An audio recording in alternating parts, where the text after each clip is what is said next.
Halo, masih bersama saya Aleams Bara dalam MA 1101 Matematika 1A. Kita masih melanjutkan subbab 4.2 tentang integral tentu.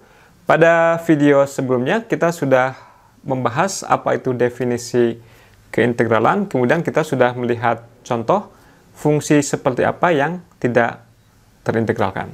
Ya, pada video kita kali ini kita akan menemukan bahwa ada banyak sekali kelas-kelas fungsi yang terintegralkan. Ya. Oke, mari kita lihat bersama-sama. Nah, ingat bahwa agar suatu fungsi itu terintegralkan, kita harus pastikan bahwa limit jumlah Riemannnya ada. Dan dia tidak bergantung kepada partisi apa yang kita gunakan. Asal si partisinya itu normnya dia menuju 0, maka limitnya haruslah ada. Itu yang menjamin keintegralan sebuah fungsi. Nah, hal tersebut tentunya akan sangat merepotkan kalau kita ingin mengecek keintegralan sebuah fungsi, karena kita harus meninjau semua partisi, semua titik sampel yang diambil. Oleh karenanya kita perlu sebuah teorema yang memudahkan kita. Nah, salah satunya adalah teorema ini.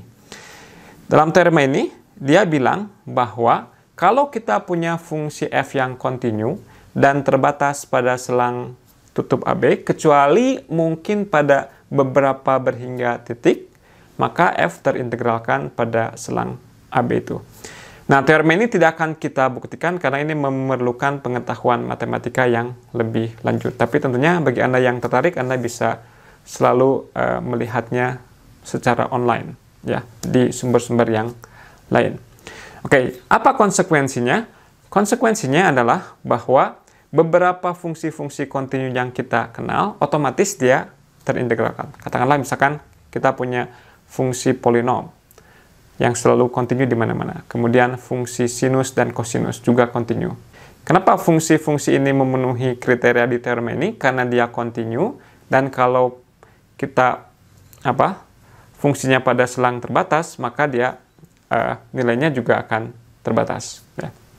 Kemudian fungsi rasional yang penyebutnya tidak nol. Yang penyebutnya tidak nol di dalam selang ini. Oke. Nah, kalau kita punya teorema yang barusan, itu tentunya akan sangat menguntungkan kita. Kenapa sangat menguntungkan kita? Berarti kalau kita ingin menghitung limit jumlah Riemann, kita cukup memilih satu jenis, satu buah partisi saja. Kemudian kita hitung limit jumlah Riemannnya menggunakan partisi yang kita pilih tersebut. Ya. Kenapa kita boleh melakukan hal tersebut? Karena tadi kita sudah mendapat jaminan, toh nanti fungsinya kalau kontinu pasti akan terintegralkan. Berarti toh nantinya kalau kita pilih partisi yang berbeda, hasilnya juga akan sama. Nah, ini memberikan keuntungan bagi kita. Berarti kita bisa memilih partisi apa saja. Nah, tentunya yang mudah adalah kita bisa memilih partisi yang reguler. Partisi yang semua panjang subselangnya sama. Nah, sebagai contoh, misalkan kita ingin menghitung limit jumlah Riemann, yang kita notasikan seperti ini, dari fungsi x tambah 3, dari selang, pada selang min 2 sampai 3. Ya. Berarti apa yang perlu kita lakukan? Pertama, kita akan bagi selang min 2 sampai 3 ini menjadi subselang-subselang yang sama panjang. Dan kita menginginkan n buah subselang. Jadi, kita punya sebuah selang yang panjangnya 5, kita bagi menjadi n buah. Berarti masing-masing subselang panjangnya berapa? Ya, 5 dibagi dengan n. Ini panjang subselangnya.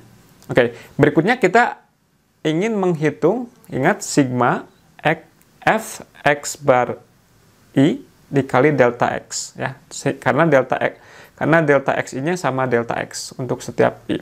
Nah, kemudian untuk memudahkan, kita akan pilih titik sampelnya sebagai titik yang paling kanan untuk setiap subselangnya. Jadi dari xi-1 sampai xi, subselang ini, kita ambil x bar i-nya adalah xi. Nah, berarti kita perlu menghitung fx bar i dikali dengan delta x. Fx bar i-nya, ini biar memudahkan secara visual, kita gambarkan sebuah persegi yang alasnya delta x, yang 5 per n, kemudian tingginya adalah xi ditambah 3. Nah, kita ingin melihat lebih lanjut, si xi ini, koordinatnya apa sih? si X. Nah, ini sudah pernah kita lakukan sebelumnya di 2 video sebelumnya ya. Jadi si X0 itu titik minus 2 ya. Setiap kali kita loncat, kita meloncat sejauh delta X karena setiap subsilang panjangnya adalah delta X. Kalau kita loncat lagi, kita loncat delta X lagi. Nah, untuk sampai ke titik XI, kita perlu meloncat berapa kali? Kita perlu meloncat sebanyak I kali. Berarti si titik XI ini adalah minus 2 ditambah I dikali delta X. Ya. Min 2 ditambah I kali delta X. Karena delta X-nya 5 per N, berarti si XI-nya adalah min 2 ditambah 5I per N. Oke, ini bisa membantu kita untuk menghitung lebih lanjut. Nah, sekarang berarti si luas satu buah persegi panjang ini saja berapa? Alas dikali tinggi. Atau tingginya ini, X ditambah 3, alasnya adalah 5 per N. Itu untuk satu buah saja, untuk persegi panjang yang ke I. Ya. Yang kita miliki adalah ada sebanyak N buah persegi panjang seperti ini. Berarti kita tinggal jumlahkan saja. Ya. Kita ambil sigmanya. Kita ambil sigma dari ekspresi ini, itu akan menyatakan jumlah Riemann kita. Nah, tadi si XI-nya kita gantikan dengan min 2 tambah 5I per N. Masukkan ke sini jadinya 1 ditambah 5I per N. Oke, kita akan sederhanakan lebih lanjut. Ini bisa dipecah jadi 2 buah sigma. Yang pertama 5N-nya karena dia tidak mengandung I, bisa kita tempatkan di luar. Kemudian untuk yang kedua ada ekspresi 25 per N kuadrat yang juga tidak bergantung kepada I dan bisa kita keluarkan dari notasi sigma. Notasi sigma yang pertama adalah penjumlahan 1 sebanyak N kali, yang tentunya jumlahnya adalah N. Ya, jadi ini N. Sedangkan notasi sigma yang kedua adalah penjumlahan N bilangan asli yang pertama. 1 tambah 2 tambah 3 dan seterusnya sampai N. Dan kita sudah punya formulanya untuk hal tersebut, yakni setengah dari N dikali N tambah 1. Suku yang pertama kita sederhanakan jadi 5.